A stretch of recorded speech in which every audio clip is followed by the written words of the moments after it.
Na začetku leta sem povedala, da je to, da damo petko sebi in s tem dobimo boljše mišljenje o sebi, podprto tudi z raziskavami. Danes vam predstavim eno izmed teh. Raziskovalci so iskali najboljši način za motivacijo otrok pri zahtevnih nalogah.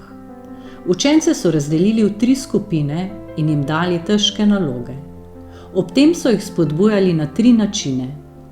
Pohvalili so določeno lastnost učenca, na primer, zelo si nadarjen. Drugi način, učencem so rekli, da so trdo delali in jih pohvalili za trud, na primer, zelo ste predani nalogi.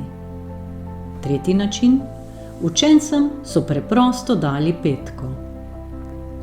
Ob koncu so rezultati pokazali, da je bila petka daleč najbolj spodbudna. Učenci, ki so dobili petko, so pozitivno razvili odnos do sebe in lastnega truda. Poleg tega so kljub napakam vztrajali najdlje. Raziskavo so poimenovali Petke motivirajo. In raziskovalci so sklenili, da je petka, ki jo damo drugemu, skupno proslavljanje. Dvignjena roka in pristen nasmeh je znak ponosa in spodbude. Petka pomeni, da proslavljate skupaj z drugo osebo. Svojo energijo prenašate na njo. Ko dobite petko, ste opaženi in dobite potrditev kot oseba. Ne zaradi svojih ocen, vrlin, truda. Pohvaljeni ste že zgolj zato, ker ste to vi. In enako lahko delate samim seboj.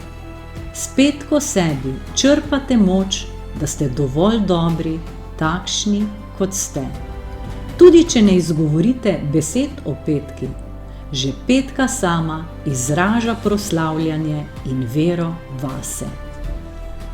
Ne pozabite, na svetu ste zato, da ste srečni. In ne pozabite, v vas se skriva čudovita moč in potencial, ki komaj čakata, da prideta na plano. Verjamem vsakega izmed vas. Ja, tudi v tebe.